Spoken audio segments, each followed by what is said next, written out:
Gente, tem um assunto muito importante que a gente precisa falar agora sobre luto.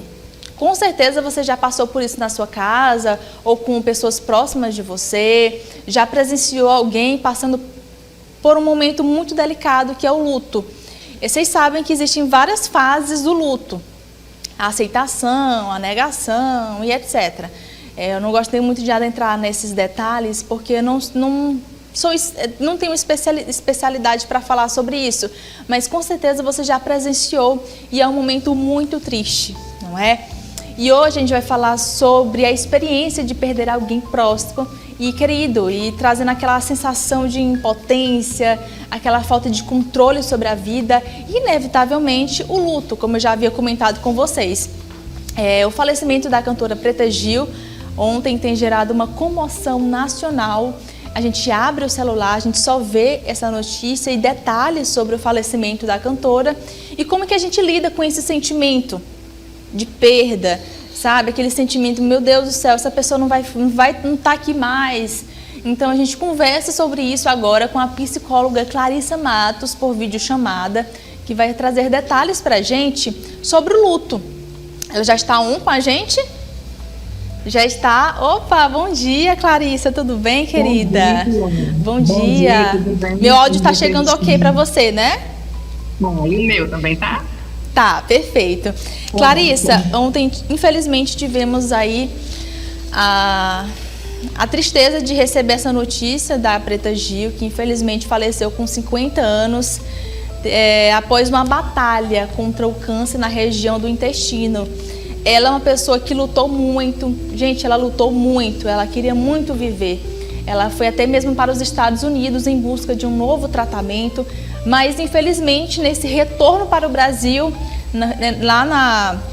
em toda aquela turbulência, na idas para o aeroporto e tudo mais, ela veio a passar mal e infelizmente veio a falecer. E essa notícia ela vem comovendo muito, não só o mundo artístico, mas também como o Brasil como um todo. E a gente fica muito triste porque é uma perda onde os fãs, é uma perda como se fosse assim, uma perda que tem uma abrangência maior.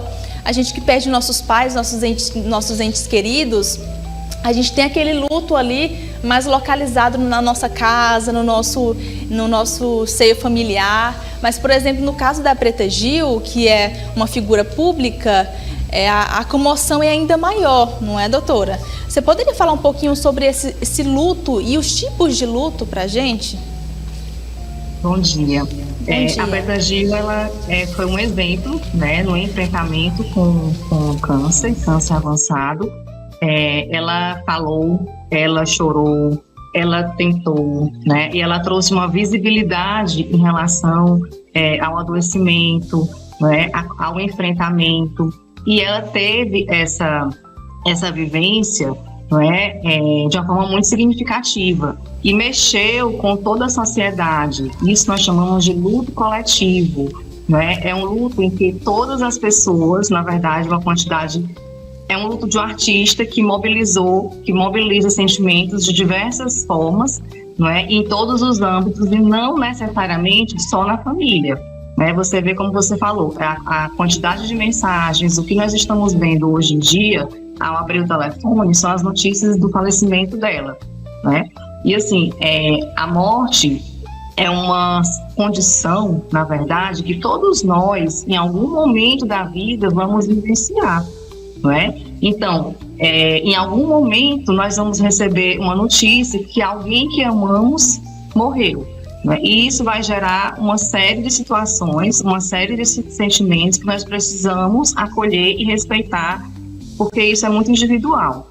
Existe esse luto coletivo, não é? Existem o luto antecipatório, não é? Que é o luto que normalmente é anunciado diante de uma doença grave, né, de uma doença crônica em estado avançado, onde inicialmente a pessoa, ao receber o diagnóstico desse estado mais avançado, existem mudanças que esse corpo começa a vivenciar, e isso já é um processo de luto. Né? Na verdade, o corpo muda, a rotina muda, né? Aquilo que a pessoa fazia deixa de fazer, ocorrem mudanças nas finanças, por exemplo. não é? Então, assim, o luto antecipatório, a pessoa ela já começa a vivenciar esse processo antes mesmo da perda concreta, não é? Ela já vai aos poucos imaginando isso acontecendo, e a família também é importante que a gente fale dos familiares, dos amigos, porque eles também estão vivenciando esse processo junto com o paciente, né? Lembrando que luto é individual, é um processo representativo de uma forma individual. Não existe o meu é igual ao seu. Existe o meu e existe o seu. Inclusive, é importante você ter tocado nesse detalhe, porque muita gente vive o luto de uma maneira diferente. Tem gente que gosta de ficar ali martelando na mesma tecla, de indo no cemitério, de ver a foto daquela pessoa de forma constante, de se manter apegado com os pertences daquela pessoa que se foi. Só que tem gente que às vezes é o contrário, não é, doutora? Tipo assim, tem gente que quanto mais ele tirar aquele quadro, aquela imagem da pessoa, tem gente que até queima os pertences, não quero mais saber, se eu continuar vendo aquela blusa favorita daquela pessoa, eu vou continuar lembrando, eu vou continuar me magoando e ficando triste com tudo isso. E foi bom você ter falado nessa questão de lutos diferentes e individuais, porque a gente percebe essa distinção, assim, e até um ponto onde muita gente debate, porque tem gente que fala assim, você não está vivendo o luto como deveria viver. É porque, na verdade, cada pessoa tem o seu luto e a sua forma de viver. E eu queria muito que você destacasse um pouco mais sobre esse ponto. Não existe o jeito certo, Amanda, existe o seu jeito. Entenda, é como se você, imagina aí, você está no meio do mar e de repente você está sem bússola, não é?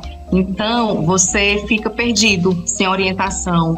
Quando existe uma perda significativa, existe uma ruptura, e essa ruptura gera essa desorganização, como essa foto que eu trouxe para vocês, essa desorganização, não é? Parece que está tudo junto e misturado, a pessoa não consegue identificar o certo que está sentindo, o relógio ele muda, não é? de horário, a pessoa dorme no horário diferente do que estava dormindo antigamente, a pessoa come, ou não deixa de comer. Então, a gente tem que ter um cuidado, não é, em criticar os processos. Eu vejo muito que isso que você falou, né? Tem que tirar os pertences, tem que fazer mudanças. Entenda, o luto, o tempo é da pessoa, é do enlutado. Existe uma perda, existe uma ruptura, existia um laço afetivo, existia um vínculo, e esse vínculo ele foi interrompido. Algumas pessoas perdem repentinamente, né, como um acidente, como situações rápidas que a morte acontece. Doenças do infarto, por exemplo, fulminante, né, mas existem aquelas doenças, existem aquelas condições em que existe uma diferença no processo de adoecimento e diferente no processo de sentir. Eu gosto muito de dar esse exemplo, né? Nós queremos apressar o outro, apressar os processos do outro, e nós não devemos fazer isso, porque cada pessoa tem a sua forma de lidar. Então, o luto, ele é proporcional ao amor. O amor acaba, o amor por um filho, o amor por alguém que você ama, o amor de alguém próximo que você convive. Não, então, como é que em um mês, em um dia, em algum momento eu quero que a pessoa pare, deixe tudo, jogue os pertences fora, como você colocou? Isso não existe. Tá? A gente precisa respeitar a dor de quem está vivenciando esse processo, né? O tempo é necessário para que a pessoa possa retomar as suas atividades. E retomar as suas atividades não significa que parou de doer, né? Não significa que parou de doer. A vida ela vai seguir, mas ela vai seguir de uma forma diferente, né? A pessoa que perdeu, ela não vai mais ser a mesma pessoa. Não vai, porque aquele ente que ela amava não está mais ali. Então, ela vai precisar se readaptar, se reorganizar emocionalmente para dar conta dessa nova identidade que ela vai adquirir. E isso leva um tempo. E o tempo é pessoal. Clarissa, a gente vê aí a comoção em torno aí do falecimento da Preta Gil, e a gente percebe que existiu um luto em vida. Queria até saber, assim, eu queria até saber de você, que é psicóloga, Quais são os pontos que você destaca? Porque muita gente prestou homenagens à cantora, muita gente se despediu em vida, abraçou, chorou junto, foi no hospital, levou flores, e ela, pouco a pouco, ela foi se despedindo de forma gradativa. Então eu queria saber se existe realmente esse luto em vida. Sim, é o que eu te falei anteriormente, é o luto antecipatório, né? Se é doloroso para quem está acompanhando, agora você imagina para quem está vivenciando, para quem está sentindo na pele. É exatamente esse processo de perda contínua, progressiva e lenta que a pessoa vai vivenciando, né? Principalmente diante de doenças avançadas e doenças crônicas em estado mais avançado, que era o estado dela, né?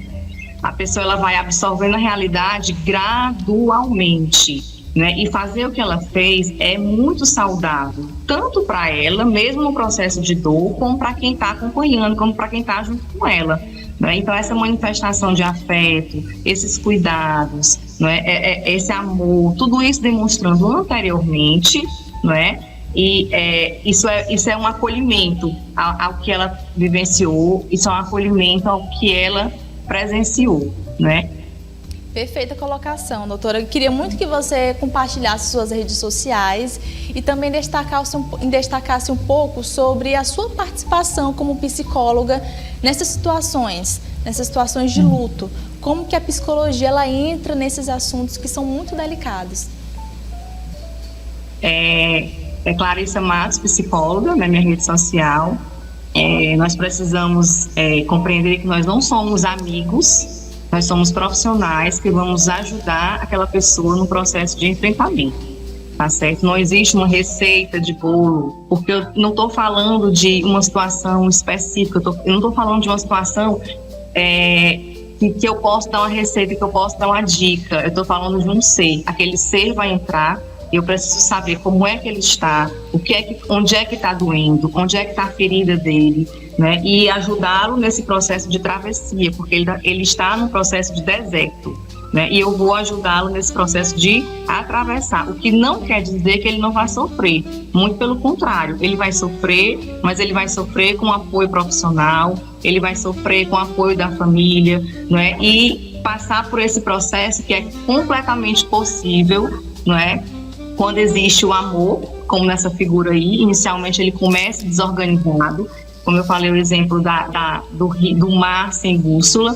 Com o passar do tempo, a tendência é ele se organizar novamente. Então é importante chorar, é importante conversar, é importante vivenciar essa dor, é importante participar dos rituais, ir ao velório, participar do enterro, participar daqueles rituais que a sua espiritualidade, que a sua religião normalmente realiza. Né? Então, você não está louco porque você está chorando, você tem um ente seu que não está mais ali, que você vai precisar aprender a lidar com isso. E isso dói, né? E isso dói.